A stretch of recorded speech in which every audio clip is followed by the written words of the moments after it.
Good morning दोस्तों, स्वागत है आप सभी का एक बार फिर से आपके प्यारे से यूट्यूब चैनल स्टडी सर्किल 2.0 में। कैसे हैं दोस्तों आप सभी लोग? आई होप बहुत ही बढ़िया होंगे।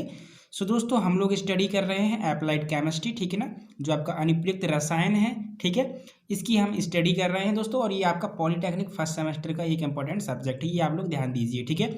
क्योंकि दोस्तों आप लोगों को क्या है कि जो सेकंड आपका कह सकते हैं सेमेस्टर है, उसका भी मैं वीडियोस आपको प्रोवाइड करने लगा हूँ, ठीक है ना। ध्यान दीजिए, जो ये अप्लाइड केमिस्ट्री सब्जेक्ट ही आपका फर्स्ट सेमेस्टर का ही सब्जेक्ट है, जो कि अभी हमारा जस्ट पूरा नहीं हुआ था। मैं इसका भी जल्दी से आपका पूरा का पूरा प्रिपरेशन जो है मैं कराने वाला हूँ, ठीक है ना। जो भी चैप्टर आपके बचे हुए हैं बहुत जल्दी आपके कवर हो जाएंगे, ठीक है। और अगर मैं बात करूँ दोस्तों अप्लाइड केमिस्ट्री में, तो अप्लाइड केमिस्ट्री में हमारा पॉलीमर चल रहा था, यानी बहुलक। और बहुलक में दोस्तों एक लेक्चर में आप लोगों को प्रोवाइड कर चुका हूं, जिसमें कि मैंने आप लोगों को बताया था कि जो आपका ये चैप्टर है पॉलीमर यानी कि बहुलक, इसमें हम क्या क्या चीज़ें पढ़ने वाले हैं, ठीक है ना। वो मैंने कल आपको उस वीडियो में डिस्कस करके बताई थी, और साथ ही साथ कुछ टॉपिक आपको कवर भी करा दिए थे, ठीक है ना। अगर अब मैं यहाँ आपको दिखाना चाहूँ तो देखिएगा, जो पॉलीमर था दोस्तों, इसमें हमें कुल मिलाकर के इतने सारे टॉपिक जो है पढ़ने थे, आप देख सकते हैं, ठीक है। और इसके साथ साथ जो ये आपकी 4 हेडिंग थी, मोनोमर क्या होता है, पॉलीमर किसे कहते हैं, बहुलीकरण क्या होता है, संघनन किसे कहते हैं, ये मैं आपको बता चुका था, ठीक है ना। और उसके बाद दोस्तों आज हमें स्टार्ट करना है बहुलकों का वर्गीकरण, यानी जो पॉलीमर होता था ना हमारा, जब बहुत सारे मोनोमर्स आपके मिल करके पॉलीमर बना लेते थे। जो वो पॉलीमर हमारा बन जाता था, उस पॉलीमर को हम किस तरीके से क्लासीफाई कर सकते हैं, किस तरीके से वर्गीकृत कर सकते हैं, ठीक है ना, उसको हमें पढ़ना है। लेकिन दोस्तों मैं आपसे बताना चाहूँगा कि हम क्लासिफिकेशन तो पढ़ ही लेंगे, ठीक है ना। और क्लासिफिकेशन में जो यानी कि एग्जाम्पल हैं, जैसे कि आप यहाँ देख सकते हैं, ठीक है, पॉलीथीन है आपका, ठीक है, जिसे हम पॉलीएथिलीन कहते हैं, ठीक है, पॉलीस्टायरीन, पॉलीविनाइल क्लोराइड, ये सारी चीज़ें हैं। तो फिर इनको बनाना भी हमें सीखना है, ठीक है ना। तो इनको सीखने के लिए दोस्तों हमें क्या करना होगा कि बहुत सारे मोनोमर्स याद करने होंगे। ध्यान दीजिए, क्योंकि जब पॉलीमर हम पढ़ेंगे, पॉलीमर को बनाना हमें आना चाहिए, ठीक है। और वो आपको कैसे आएगा, यानी बहुलक को आप कैसे बनाएंगे, तो दोस्तों उसके लिए आपको ज़रूरत होगी मोनोमर की, क्योंकि आपने डेफिनेशन में भी पढ़ा हुआ है कि जब बहुत सारे मोनोमर ऐड होते हैं तब जाकर के आपका पॉलीमर बनता है, ठीक है ना। क्लासिफिकेशन को पढ़ाने से पहले मैं आपको आज एक बहुत इंपॉर्टेंट चीज़ जो है नोट कराने वाला हूँ दोस्तों। इस चैप्टर का जो ये पॉलीमर है, ये सोच लीजिए पूरी की पूरी चैप्टर की जान है, जो मैं आपको आज नोट कराने वाला हूँ, ठीक है। मैं आपको जो है आज कुछ मोनोमर नोट कराने वाला हूँ, और उन्हीं मोनोमर की हेल्प से दोस्तों जो है आपका पॉलीमर बनता है। क्या बनता है? पॉलीमर। ध्यान दीजिए, तो अगर आपने ये जो है मोनोमर याद कर लिए, तो फिर पॉलीमर आप चुटकियों में बनाना सीख जाएंगे। ये आप सोच के रख लीजिए, आपको बिल्कुल भी नहीं रटना पड़ेगा, ठीक है ना। क्योंकि चाहे आप पॉलीथीन को बनाना सीखिए, चाहे आप लोग थर्माकोल को बनाना सीखिए, ठीक है, चाहे आप पॉलीविनाइल क्लोराइड को बनाना सीखिए, चाहे बैकिलाइट को बनाना सीखिए, चाहे नायलॉन 66, कोई भी आप पॉलीमर बनाइएगा, उसको बनाने के लिए आपको ज़रूरत होगी मोनोमर की, यानी कि एक लग की, ठीक है। एक लग जुड़ेंगे तभी जाकर के पॉलीमर आपका बनेगा। ओके, आज हम क्या करेंगे दोस्तों, कुछ आपको मोनोमर जो है नोट कराने वाले हैं, और देखिए बिल्कुल ट्रिक के साथ मैं आपको याद कराऊंगा, आपको बिल्कुल भी रटना नहीं पड़ेगा, ठीक है ना। वीडियो में कंटिन्यू बने रहना, ठीक है। इसीलिए आप यहाँ हेडिंग देख सकते हैं, हेडिंग क्या मैंने लगा के रखी है, हेडिंग मैंने लगा रखी है एथिलीन के एक लग, यानी कि मोनोमर्स ऑफ एथिलीन। एथिलीन तो सबने पढ़ा होगा ना, ठीक है। एथिलीन का फॉर्मूला तो सभी को भैया पता होगा। देखिए मैं यहाँ लिख देता हूँ, जो एथिलीन का फॉर्मूला होता है C2H4 जो है दोस्तों, ये आपका एथिलीन का फॉर्मूला होता है, ठीक है। इसको हम ऐसे भी लिख सकते हैं, आपने देखा होगा, इस तरीके से भी इसको हम लोग जो है लिख सकते हैं, ठीक है ना। तो ये होता है हम लोगों का एथिलीन, ठीक है, समझ रहे हैं। तो इसी के दोस्तों हम लोगों को मोनोमर पढ़ने हैं एक लग, और इसके अगर हमने मोनोमर सारे के सारे याद कर लिए ना, तो जितने आपके सिलेबस में पॉलीमर हैं, चाहे वो पॉलीथीन हो, चाहे वो पॉलीविनाइल क्लोराइड हो, चाहे पॉलीस्टायरीन हो, ठीक है, चाहे पॉली आपका कह सकते हैं पॉलीएक्राइलोनाइट्राइल, कोई भी हो आपका, चाहे टेफ्लॉन हो, वो सब के सब आप इसी से याद कर लेंगे ईजिली, ठीक है ना। चलिए तो हम एक एक करके जो है इसके मोनोमर स्टडी करते हैं, ठीक है ना। तो एथिलीन के मोनोमर स्टडी करने के लिए, या कह सकते हैं सीखने के लिए, सबसे पहले आपको एथिलीन का फॉर्मूला पता होना चाहिए। तो फॉर्मूला होता है एथिलीन का C2H4। ओके, इसका फॉर्मूला क्या होता है दोस्तों? इसका फॉर्मूला होता है C2H4।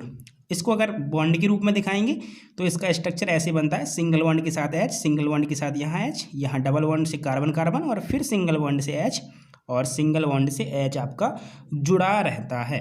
ध्यान दीजिए, तो इसको हम क्या कहते हैं? इसको हम कहते हैं दोस्तों एथिलीन। तो मैं पहला जो मोनोमर है आपका एथिलीन, उसका आप यही लिख लीजिएगा, डबल बॉन्ड, इसका जो नेम है वो आपका एथिलीन है। क्या नेम है मेरे दोस्तों? इसका जो नेम है वो है एथिलीन, और इसी एथिलीन से जब हम बनाएंगे पॉलीथीन, ठीक है, तो इसी का यूज़ होगा, ध्यान दीजिए। तो मैं इसका नेम यहाँ लिख देता हूँ दोस्तों, एथिलीन। अब देखना, इसी से आपके सारे के सारे मोनोमर मैं बना करके आपको बताऊंगा, ठीक है, और फिर उनकी हेल्प से हमारे पॉलीमर जब हम बनाएंगे ना, बिल्कुल आपको जो है रटना नहीं पड़ेगा, इजी आपको समझ में आएगा, ठीक है। तो ये आपका होता है एथिलीन, ठीक है ना। अब इसी एथिलीन से जब हम पॉलीमर बनाएंगे ना, तो यहाँ पॉलीवर्ड ऐड कर देंगे, तो यहाँ से हो जाएगा पॉलीएथिलीन, या जिसे हम कहते हैं पॉलीथीन। तो वो हमारा इसी से बनता है, ठीक है ना। तो वो मैं आपको कल बना करके बताऊंगा, अभी केवल आप मोनोमर याद कीजिए दोस्तों, ठीक है ना।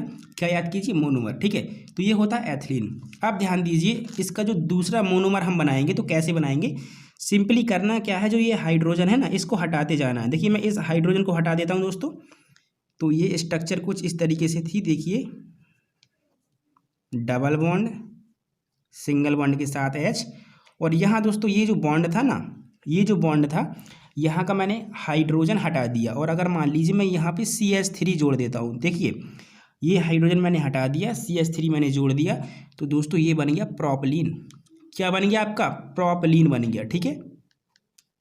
ये बन गया आपका प्रोपलीन।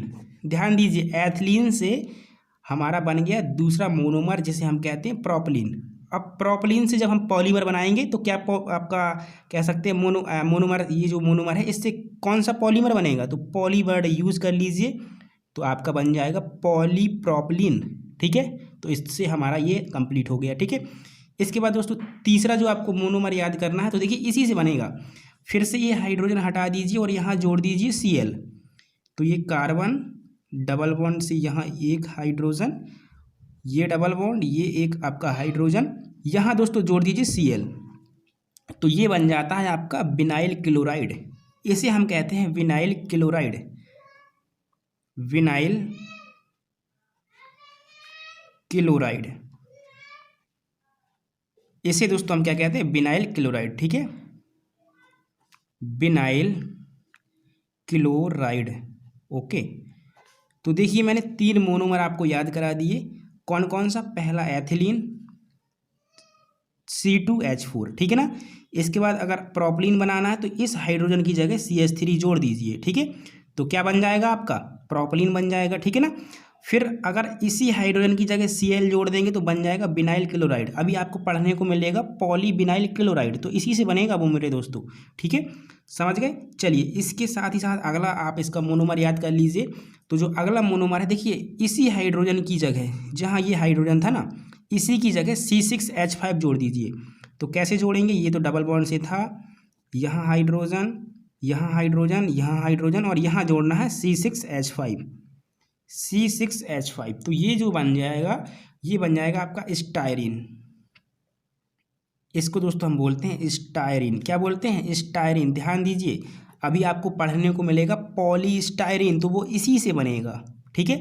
जब तक मोनोमर याद नहीं होंगे तब तक आप पॉलीमर नहीं बना सकते, ये आप लोग ध्यान दीजिए, ठीक है। तो इसीलिए मैं मोनोमर आपको आज याद करा दूंगा, बिल्कुल भी देखिए रटना नहीं पड़ेगा आपको, इसलिए मैं ये आपको अलग से बता रहा हूँ, ठीक है ना, वरना मैं साथ ही साथ ये सारी चीज़ें आपको करा देता। तो आपने देखिए एथिलीन से 4 जो है मोनोमर याद कर लिए, ठीक है। प्रोपलीन, विनाइल क्लोराइड, स्टायरीन, ठीक है। प्रोपलीन के लिए क्या किया? प्रोपलीन के लिए CH3 जोड़ दिया, विनाइल क्लोराइड के लिए Cl जोड़ दिया, स्टायरीन के लिए C6H5 जोड़ दिया, ठीक है। अब आपको पढ़ना है दोस्तों, इसी H की जगह आपको जोड़ना है Cn, तो ये 5वां बन जाएगा। देखिए इस तरीके से ये आपका ये हाइड्रोजन, और यहाँ देखिए क्या जोड़ना है मैं अभी बता रहा हूँ, थोड़ा सा रुकिए, पहले मैं स्ट्रक्चर पूरी बना दूँ। मैंने ये कर दिया, इसकी जगह मैं जोड़ने जा रहा हूँ Cn। मैंने क्या जोड़ दिया? आपका जोड़ दिया मेरे दोस्तों Cn। सो दोस्तों जब यहाँ आपका Cn ऐड हो जाता है तो इसका नाम हो जाता है एक्राइलोनाइट्राइल। ध्यान दीजिए क्या नाम हो जाता है? एक्राइलोनाइट्राइल, ठीक है, एक्राइलोनाइट्राइल, ठीक है। क्या नाम हो जाएगा इसका? जब यहाँ Cn जोड़ देंगे H की जगह तो हो जाएगा एक्राइलोनाइट्राइल, ठीक है।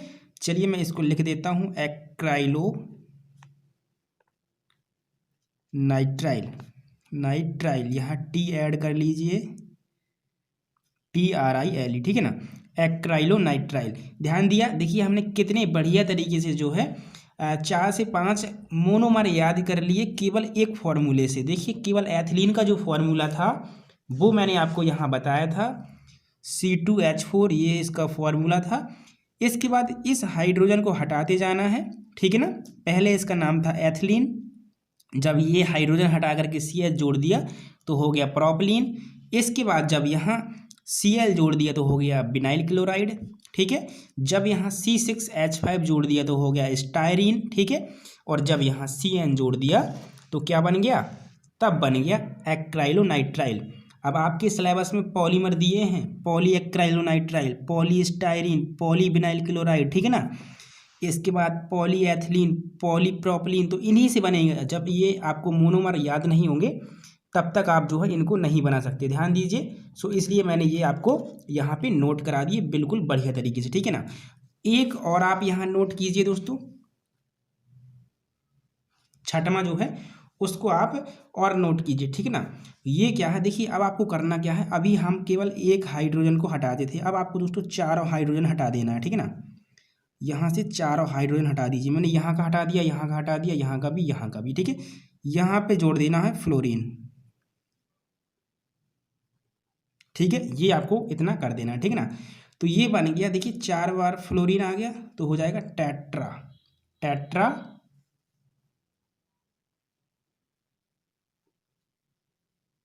टेट्राफ्लोरो एथिलीन, टेट्राफ्लोरो एथिलीन, ठीक है ना। तो इतना आपको समझ में आ गया। जब आप चारों हाइड्रोजन को यहाँ से रिप्लेस कर देंगे और फ्लोरीन जोड़ देंगे तो बन जाएगा टेट्रा, यानी 4 बार फ्लोरीन तो टेट्राफ्लोरो, और ये हो जाएगा मैथ एथिलीन, ठीक है। समझ गए। तो ये आपको अच्छे से दोस्तों 5 से 6 जो है मोनोमर आपको अच्छे से याद कर लेना है, ठीक है दोस्तों। ओके दोस्तों, तो मैंने आपको जो है यहाँ पे 6 मोनोमर नोट कराए हैं, आप प्लीज़ इनको अच्छे से नोट कर लीजिए। जब आप पॉलीमर बनाएंगे तो इन्हीं सब मोनोमर की हेल्प से आपका जो है पॉलीमर बनेगा। ओके, तो ये जो सभी के सभी दोस्तों हमने मोनोमर देखे हुए हैं ये आपके एथिलीन के हैं। किसके हैं, एथिलीन के, ठीक है ना।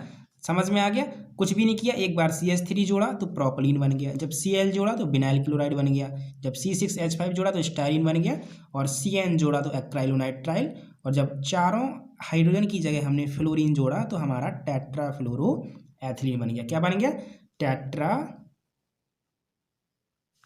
टेट्राफ्लोरो एथिलीन, ठीक है। अभी हम क्या करेंगे, इन्हीं मोनोमर से हम जो है पॉलीमर बनाएंगे, ठीक है ना दोस्तों। तो इन सभी के आगे पॉली वर्ड आपका लग जाएगा, poly tetrafluoroethylene, poly acrylonitrile, poly styrene, poly vinyl chloride, ठीक है ना। तो वो हम कल के लेक्चर में सीखेंगे। तो दोस्तों जो मैंने आपको ये 6 जो है मोनोमर बताए हुए हैं ये आपके थे एथिलीन के। अब कुछ अलग से मोनोमर आपको याद करने हैं 3 से 4, ठीक है। तो वो मैं आपको जल्दी से यहाँ पे नोट करा देता हूँ, ठीक है। आपको बिल्कुल भी परेशान नहीं होना है, बिल्कुल इजी आपको समझ में आएगा। लेकिन बस आप आज ये मोनोमर बस याद कर लेना, तो जब मैं कल पॉलीमर आपको बनाऊँ और मैंने अगर आपसे बोला कि मुझे टेट्राफ्लोरोएथिलीन का जो है फॉर्मूला बताइए, तो आपको पता होना चाहिए कि ये फॉर्मूला था। अगर मैंने बोला एक्राइलोनाइट्राइल का फॉर्मूला बताइए तो आपको ये फॉर्मूला बता देना है, ठीक है ना दोस्तों। चलिए, तो मैं कुछ और आपको जो है मोनोमर यहाँ पे नोट करा देता हूँ, ठीक है।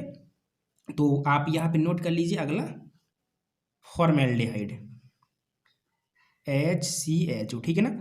ये तो आपने सुना ही होगा, फॉर्मेल्डिहाइड HCHO। इसकी जो स्ट्रक्चर हम बनाते हैं ऐसे बनती है, देखिए ना, ऐसे, ठीक है। डबल बॉन्ड से C, डबल बॉन्ड से O, इस तरीके से इसकी स्ट्रक्चर बनती है, ठीक है ना। HCHO ये होता है फॉर्मेल्डिहाइड, ठीक है। क्या होता है दोस्तों,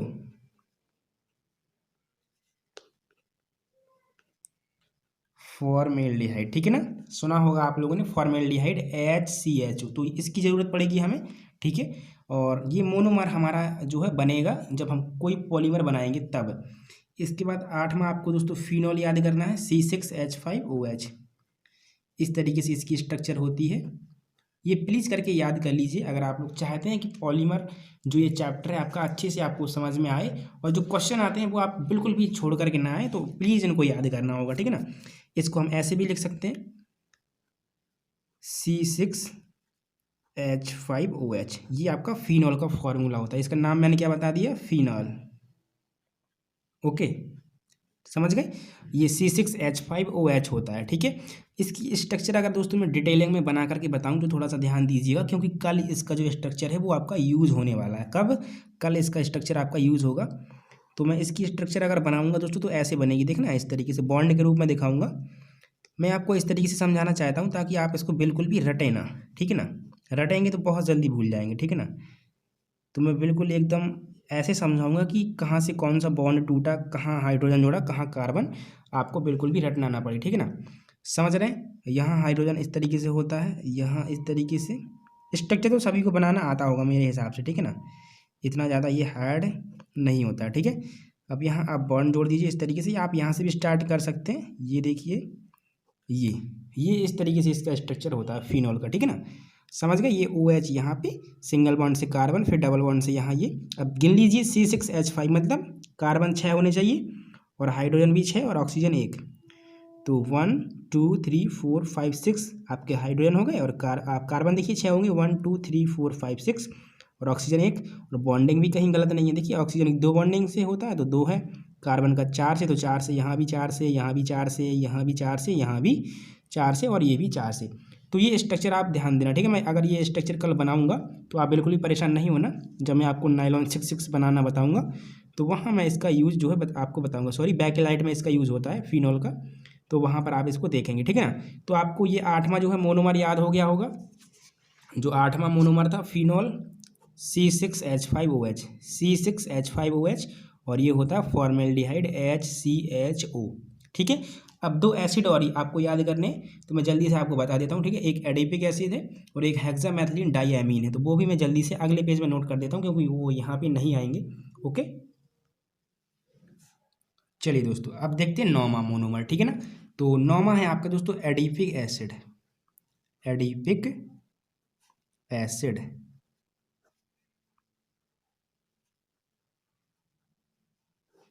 एडिपिक अम्ल, इसका आपका यूज़ होगा नायलॉन 6 बनाने में, ठीक है ना। ये मोनोमर होता है आपका नायलॉन 6 का। देखिए एक और होता है, 2 मोनोमर हमारे यूज़ होंगे तब हमारा नायलॉन 6 बनेगा। तो 2 कौन कौन से हैं चलिए देखते हैं। एक एडिपिक एसिड होता है, देखिए इसका फॉर्मूला कैसे होता है तो ध्यान दीजिए, COOH, ठीक है, सिंगल बॉन्ड CH2 का होल 4, इसके बाद फिर COOH, COOH, ये इसका फॉर्मूला होता है दोस्तों एडिपिक एसिड का। COOH सिंगल बॉन्ड CH2 का होल 4 सिंगल बॉन्ड COOH, ठीक है। इसको आप याद कर लेना, बहुत इंपॉर्टेंट है। जब आप नायलॉन 6 बनाएंगे तब इनका यूज़ होगा, इसका यूज़ होगा, और जो मैं 10वां आपको लिखवाने वाला हूँ उसका यूज़ होगा। तो जो 10वां है दोस्तों आपका, वो है आपका हेक्सामेथिलीन डाइएमीन। क्या है? Hexamethylene diamine, hexamethylene